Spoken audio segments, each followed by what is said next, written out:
Lady, I don't care what you say you are. You are not entering this building looking like that. 17 minutes from now, Brandon Stiles would be standing in the center of Lakeside Medical Center's main lobby with his hands at his sides and the color leaving his face at a speed that 3 nurses watching from the coffee station would later describe, independently and without coordination, as like a man watching a wall come down. He didn't know that yet. Right now he saw a woman in running tights and a faded gray hoodie and a pair of worn-out New Balance shoes, and he believed he had her completely figured out. He didn't. The woman's name was Daphne Okafor. She was 48 years old. She had been awake since 4:47 that morning when her phone buzzed with a text from Dr. Kamani Reed, the senior cardiac fellow on call. 6-year-old. Aortic dissection, widening fast. Need you now. Where are you? She had been 4 miles from the hospital. Her car was in the shop. She ran. Brandon blocked the sliding glass door with the flat of his forearm. This is a private medical facility. Emergency entrance is around back. I am a surgeon, Daphne said. Her breathing was still steadying from the run. There's a pediatric patient in pre-op right now. I need to get to OR 2. A surgeon. Brandon repeated it the way people repeat a word when they want everyone nearby to know they don't believe it. Yes, my name is Dr. Okafor. I'm the chief of cardiothoracic surgery at this hospital. My badge is in my armband pouch. Brandon looked at the armband. He looked at the hoodie. He looked at her running shoes, the left one scuffed at the toe from where she'd caught a sidewalk crack half a mile back. He made a sound in the back of his throat that was not quite a laugh. Chief of surgery. The same tone, the same flat repetition. Sure. Sir. Daphne kept her voice level. A child is going to die if I am not in that operating room in the next 15 minutes. Please step aside. Kevin Marsh, 23 years old, 6 weeks into his first real job, stood 3 feet behind Brandon and wanted to be somewhere else. He had been waved over as backup, and now he was watching a woman in running clothes speak to his supervisor, with a patience that, even at 23, he understood was not the patience of someone confused. It was the patience of someone who had decided not to waste energy on an argument they already knew the end of. Brandon did not step aside. He reached for his radio. On a bench near the entrance, a man with a tablet on his knee sat very still. His name was Tobias Fenn. He was a second-year medical student at the University of Chicago, doing a clinical rotation at Lakeside, arrived early for a 7:30 lecture that had been rescheduled. He had nothing to do and a full phone battery. He lifted the phone slowly, the way a person does when they don't want to announce what they're doing, and aimed the lens at the door. You want to explain why you're at a staff entrance at 6:40 in the morning with no visible badge, no scrubs, and no one who can vouch for you. Brandon pressed. My badge is in this pouch. My office is on the 7th floor.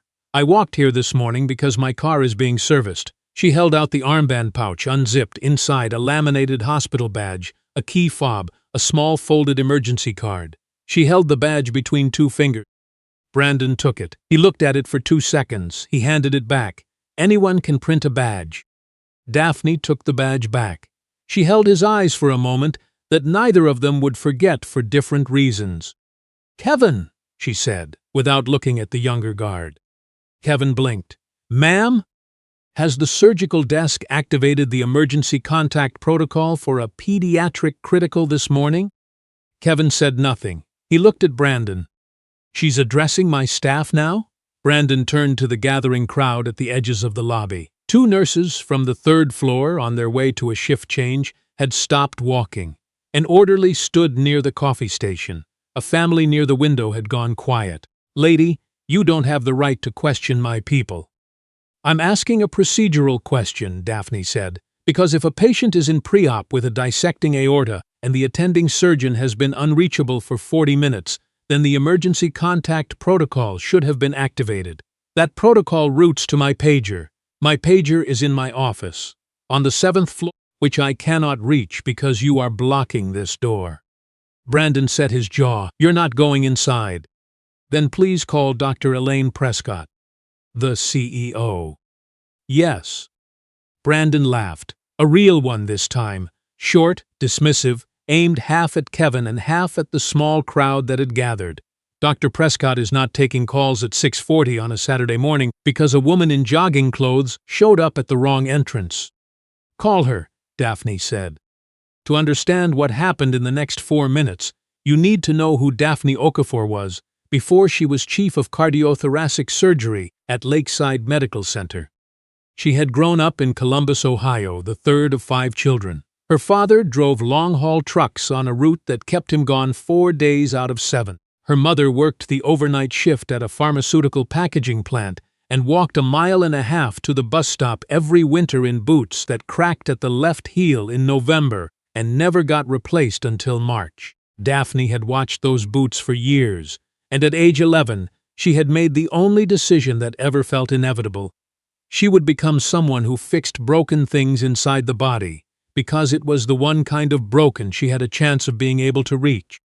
She graduated valedictorian from her high school. She earned a full scholarship to Howard University, where she majored in biology and ran track in the mornings before the library opened. She completed her medical degree at Johns Hopkins. Her cardiothoracic residency was at the Mayo Clinic, where her supervising attending, a taciturn Minnesotan named Dr. Paul Schiffer, a man who gave genuine compliments approximately once per calendar year, told the department chair that Daphne had the steadiest hands and clearest clinical instincts he had seen in 30 years of training surgeons. She joined Lakeside Medical Center 11 years ago as an attending. She was named chief of department 6 years in. She had performed 2,600 open-heart surgeries. She had trained 34 surgical fellows, 19 of whom now led departments of their own at hospitals across the country. She served as chair of the Ethics and Professional Standards Committee of the American College of Surgeons. She also chaired Lakeside's Internal Ethics Review Board. On the desk in her 7th-floor office, inside a manila folder with a yellow sticky note that read "Review before Monday," was a complaint file. 11 formal grievances filed over 38 months. 9 of the 11 submitted by Black or Hispanic staff members. All 11 reviewed and closed without action by the previous ethics chair, who had retired in February. The name on the folder was Brandon Stiles. Daphne had known his name on paper for 6 weeks. She had never seen his face until this morning. When he stepped in front of that door and told her to go around back, she felt something align inside her with the specific, quiet precision of a combination lock clicking into place.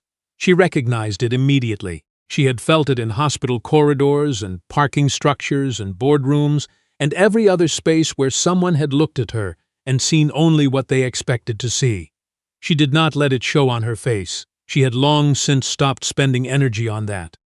4 floors above, Dr. Kamani Reed stood over a 6-year-old girl named Lily and watched the monitor and tried not to let her face show that she was frightened.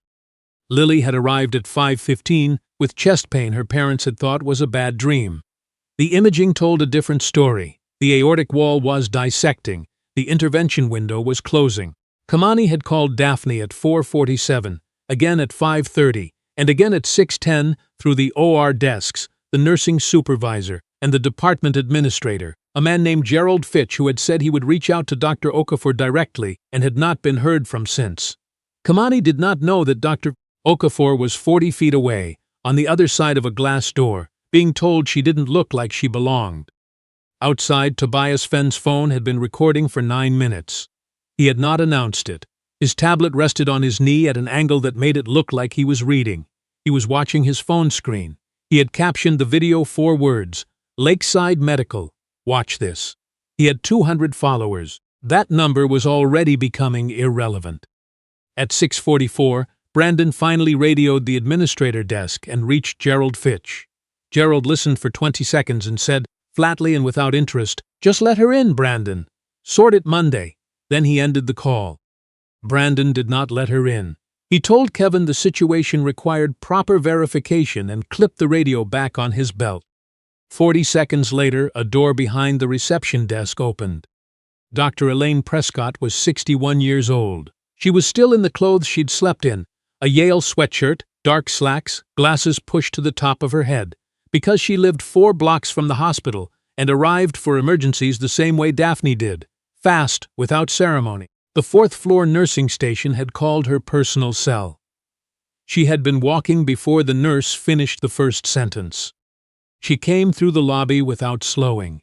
She pushed through the glass door. She stepped between Brandon and Daphne, the way you step between a lit match and dry paper. "Brandon."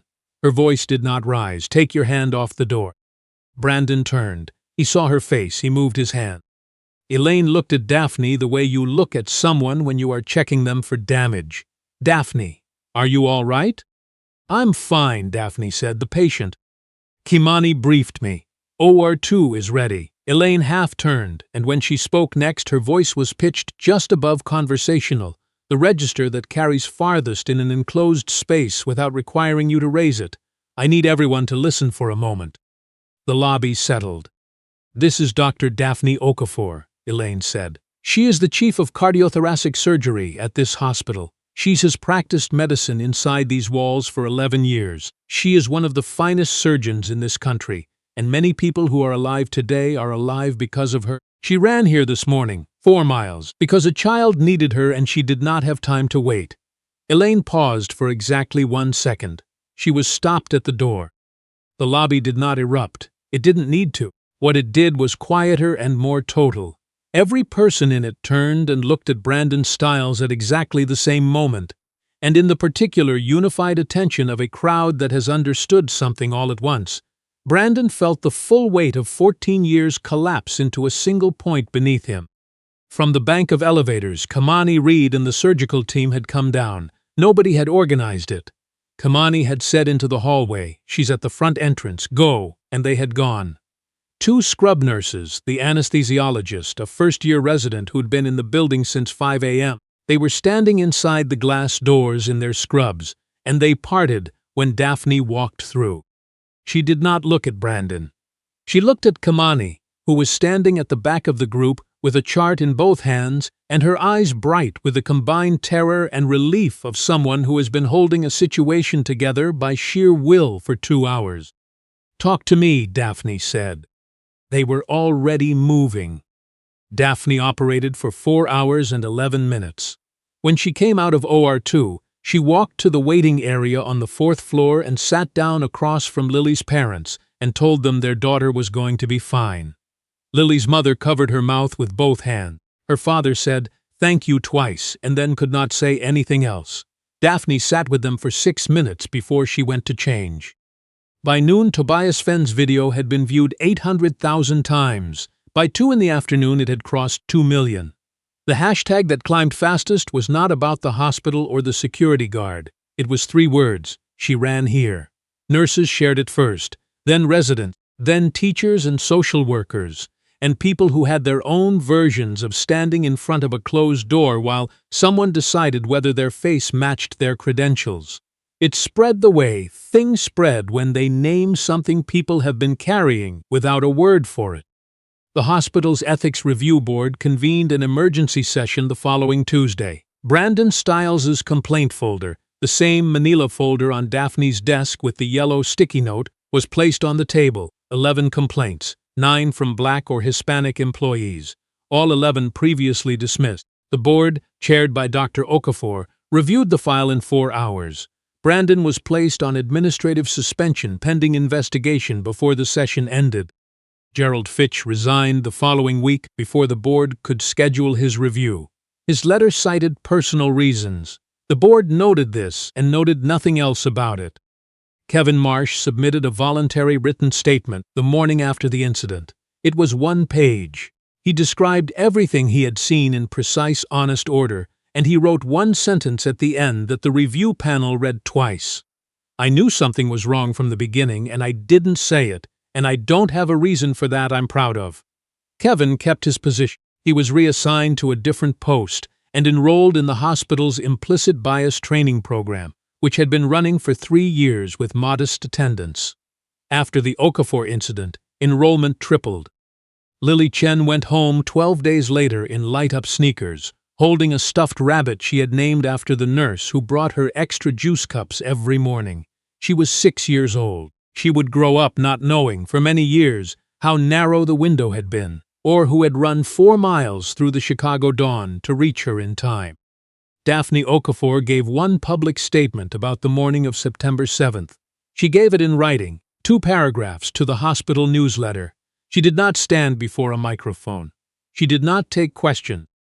What I experienced at the entrance of this hospital is not remarkable. It is what happens to people who look like me, in hospitals, in courtrooms, in lobbies and parking structures, and every other space that they have earned and built and spent their careers serving. The only unusual thing about my morning is that someone had a phone and the presence of mind to use it. I am grateful for Lily's recovery. I am grateful to the team that held the line until I arrived. What I am not is surprised, and I will not be silent about what that means. The statement was shared 1.3 million times. It was incorporated into nursing school curricula at 6 universities before the end of the academic year. Tobias Fenn, who had filmed the whole thing from a bench with a tablet open on his knee as cover, was accepted into the pediatric surgery elective the following semester, the most competitive rotation at his program, with a wait list of 28. He kept the original video saved in a folder on his laptop labeled simply Saturday. On the last Friday of October, Daphne walked into Lakeside Medical Center the same way she always did on days she ran. Gray hoodie, running tights, worn shoes, natural hair in a puff. She swiped her badge at the side entrance. The door opened. She walked through. Nobody stopped her. She went upstairs, hung her bag on the hook behind her office door, lifted her white coat off the rack, and went to work. On the desk beside her keyboard, a new manila folder had appeared overnight, 12 pages. A new complaint, a different name at a different hospital, same pattern. She sat down, picked up her pen, and began to read. If this story moved you, drop the word dignity in the comments. We read every single one, and we want to know which faces are here with us this week. Share this with someone who needs to be reminded that excellence doesn't always announce itself when it walks through a door. And subscribe to Velvet Reckoning, because next week, we're telling the story of a man who was turned away from the front desk of his own company, and what happened when the security footage showed exactly who he was. You do not want to miss what comes next.